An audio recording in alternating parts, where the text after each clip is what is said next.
présente ici le cours d'eau dans lequel un ponceau va être installé. C'est un cours d'eau qui fait environ 4 mètres de large et on voit qu'à la tête de ce cours d'eau-là, on a la jonction de deux petits ruisseaux qui sont en ce moment, au moment de filmer ces images, à très faible débit.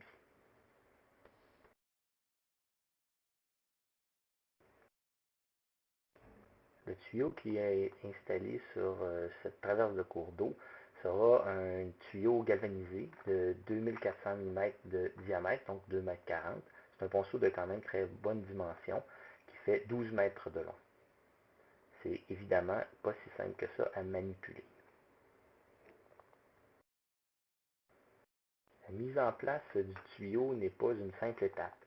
Vous voyez en ce moment une étape préliminaire qui est très importante, qui est celle de niveler, compacter et remplacer le lit de la rivière par du matériel qui pourra tenir le tuyau bien à côté. Donc, ce qu'on fait ici, c'est que la pelle mécanique va déplacer le matériel. On voit ici qu'on est à quand même relativement faible débit. Oui, il y a des sédiments qui sont brassés, mais c'est quand même minimal. En fait, ce qu'on fait, c'est que vous voyez de la pelle mécanique ici qui prend du matériel et l'amène à d'autres endroits pour s'assurer que le niveau et que le lit de la rivière soit bien compacté, bien positionné et aussi qu'il ait une pente qui est parfaite par rapport à l'installation qu'on doit avoir. Ici, on voit maintenant le dépôt du tuyau à l'intérieur ou sur le lit du ruisseau qui a été bien préparé. C'est une étape importante et on a besoin de bien ajuster ce tuyau-là pour s'assurer qu'il respecte l'angle et la pente du tuyau. Ici, on a maintenant le remblayage qui est une étape importante qui se trouve être celle où on stabilise le tuyau. Vous comprendrez que le tuyau est tout simplement déposé dans le lit du ruisseau, ce qui fait qu'au fur et à mesure qu'on rajoutera du matériel de chaque côté, il faut s'assurer qu'il y a un poids quand même assez important.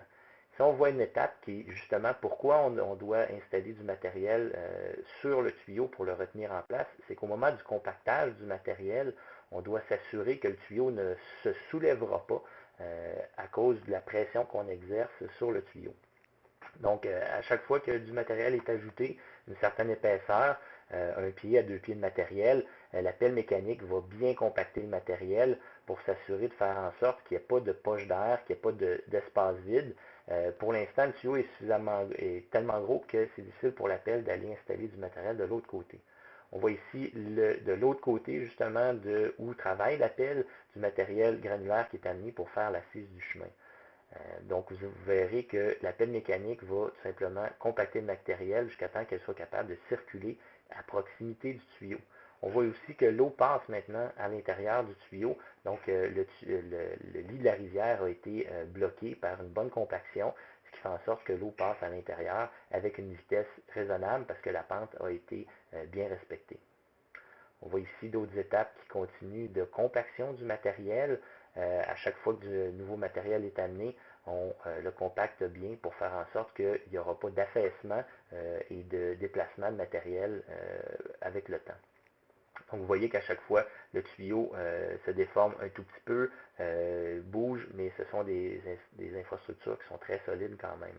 Donc c'est normal de bien assurer une compaction tout au long du remblayage du tuyau. C'est une étape qui est très importante. Vous voyez ici que l'étape de remblayage avance de plus en plus. L'eau passe bien à l'intérieur du tuyau. Et on voit aussi le bulldozer qui amène le matériel granulaire qui est amené par les 10 roues jusqu'à proximité du tuyau. On voit ici qu'il y a un côté du tuyau qui est à peine remblayé, tandis que l'autre côté est presque complètement stabilisé. Et vous voyez que tout de suite, lorsque la pelle mécanique a suffisamment compacté un des deux côtés du tuyau, il peut travailler de l'autre côté du tuyau. Encore une fois, c'est une étape très importante où à chaque fois que du matériel granulaire est ajouté, on compacte très bien le matériel granulaire pour faire en sorte qu'il n'y ait pas d'espace et d'air, de poche d'air à l'intérieur du matériel qui est déposé. Donc on voit ici d'autres étapes d'apport et de transport de matériel granulaire. Donc vous voyez que les camions 10 roues transportent le matériel qui provient d'une gravière pas très loin. De l'autre côté, on voit la pelle mécanique qui aussi déplace des grosses roches. Ces roches-là vont servir à l'empierrement des talus par la suite. Donc le bulldozer transporte le matériel à proximité du tuyau. L'appel mécanique continue donc à chaque fois que du matériel granulaire est apporté à proximité, prend la, la, la, partie de sa pelle pour transporter le matériel plus près et continuer à le compacter.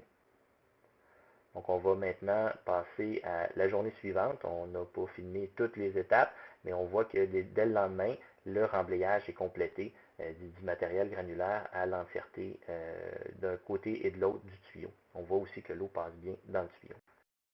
L'étape de l'enrochement et de la pose du géotextile est très importante pour stabiliser le talus.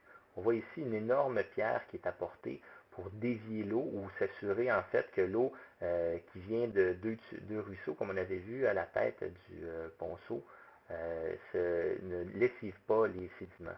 Ici, on voit une première pose de toile de géotextile qui est tout simplement installée manuellement dès le départ, stabilisée avec quelques cailloux qu'on peut déplacer à la main. Vu que c'est une grosse infrastructure, il y a plusieurs sections de géotextile qui vont être posées. Ensuite, on voit ici du matériel granulaire assez grossier qui est posé dans le bas des géotextiles pour permettre sa stabilisation et son ancrage. Ensuite, une troisième pièce de géotextile est installée et encore une fois, des pierres sont mises dans le bas de ces géotextiles-là pour les stabiliser. Ensuite, on verra l'installation de différentes pierres, de différentes roches qui vont permettre d'éviter que le courant d'eau qui arrivera fera en sorte de lessiver le matériel fin. Donc, on voit les principales étapes où, au départ, le géotextile est ancré et par la suite, on ajoute du matériel. Vous allez voir ici un camion 10 roues qui va venir déposer du matériel. On a relevé le géotextile sur les roches et on installe cette fois-ci du matériel granulaire à l'arrière du géotextile. On réétend le géotextile sur un matériel granulaire, on réinstalle des roches et ainsi de suite. Donc vous voyez que le géotextile va avoir une forme un peu en escalier, donc avec des grosses roches d'un côté, et par la suite on installe du matériel à l'arrière, on remet le géotextile et ainsi de suite. Donc cette opération-là est très importante de le faire en plusieurs étapes pour faire en sorte que le géotextile suive la forme du terrain et que les roches aussi soient bien stabilisées et bien installées sur le site. Ici, vous allez voir que l'installation, il manque un petit peu de petites roches. En fait, il y a eu un problème au moment de l'installation. Il y avait peu de matériel disponible et de transport. Ensuite, une des dernières étapes, c'est la stabilisation des extrémités. Ce qui arrive, on n'a pas à faire une stabilisation végétale sur le talus, mais bien sur les endroits où on a pu endommager le lit de la rivière ou les bordures, le rivage de la rivière. Ici, ce qu'on voit, c'est une stabilisation végétale. Donc, on a tout simplement arraché de l'humus à un endroit où on construit le chemin, on l'a mis de côté et on le réinstalle, un humus riche en matière organique, en graines, en plantes, en racines, et on l'installe à un endroit où on sait qu'on a endommagé tout simplement le lit, non pas le lit, mais bien les rivages du ruisseau en amont de l'infrastructure. Donc ce qu'on veut, c'est faire en sorte que des racines se réinstallent. Voilà, ça complète passablement l'installation d'un ponceau de grande dimension en milieu forestier.